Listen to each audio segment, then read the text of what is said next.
Hello guys, ഇപ്പം മഴ പെയ്തിട്ട് മുറ്റം മൊത്തം ചവറായിട്ട് ഈ മരത്തിൻ്റെ ഇല മൊത്തം കൊഴിഞ്ഞ് ചാടിയിട്ടുണ്ട്. ഇങ്ങനെ അടിക്കുകയാണ്.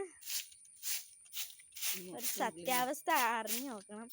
ഇത്രയും ഇല ഈ മരത്തിൽ നിന്ന് തന്നെ വന്നതാണ്.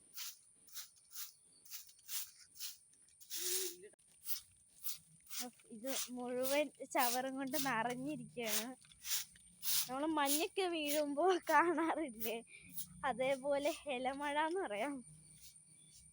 ഞാൻ ഇതിൻ്റെ ഒരു ഡ്യൂട്ടി കൊടുത്തേക്കാണ് ഗൈസ്. ഇതിൽ അടിക്കാനുള്ളൊരു ശ്രമത്തിലാണ്. അറിയില്ല എത്രത്തോളം സക്സസ് ആവും എന്നുള്ളത്. നിറയെ ഇലയാണ് ഗൈസ്. ഇത് മൊത്തം നമുക്കിന്ന് ക്ലീൻ ചെയ്യണം. ഓരോ മഴയിലും നിറയെ ഇലയാണ് നമുക്ക് മുറ്റത്ത് ചാടിക്കൊണ്ടിരിക്കുന്നത്. പിന്നെ നമുക്കിങ്ങനെ കല്ല് വിരിച്ചിരിക്കുന്നതുകൊണ്ട് ക്ലീൻ ചെയ്തെടുക്കാനും ഇലയെല്ലാം അടിച്ചു വാരി എടുക്കാൻ നല്ല പാടാണ് ഗൈസ്. ഓക്കെ, അങ്ങനെ ഏകദേശമൊക്കെ അടിച്ചു വാരി ഞാൻ അടിച്ചു വാരി കഴിഞ്ഞപ്പോൾ അടിച്ച് കുറച്ച് വാരി കഴിഞ്ഞപ്പോൾ തന്നെ ഞാൻ മടുത്തു. അതുകൊണ്ട് അമ്മ തന്നെ പിന്നെ അടിക്കാൻ വേണ്ടി. അങ്ങനെ ഇത്രയൊക്കെ അടിച്ചിട്ടുണ്ട്. അപ്പുറത്തെ സൈഡുണ്ട് അമ്മ അവിടെ.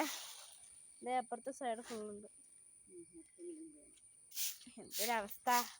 ഈ മരത്തിന് ഇനി എത്ര വെള്ളം ഉള്ളു? നമുക്ക് എണ്ണാൻ പറ്റുന്നല്ലേ ഉള്ളു ഇതിൻ്റെ അകത്ത്. കടി കമ്പിലൊന്നും ഇല്ല.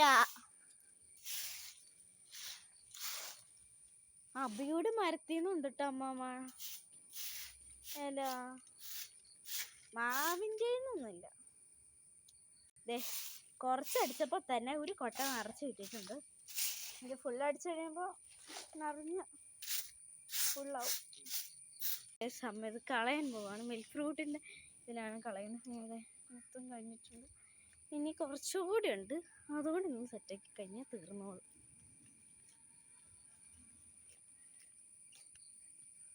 ഇതേമ്മ ഇപ്പോഴത്തെ സൈഡുണ്ട്. ഫൈനൽ ലുക്ക് ഇതാണ്. നല്ലോണം വൃത്തിയാക്കി എല്ലാം അടിച്ചു വരിക. സൈഡിലത്തെ ഒരു അടിച്ചു വരി നമ്മളെല്ലാം റെഡിയാക്കി എടുത്തിട്ടുണ്ട്. Okay guys, by.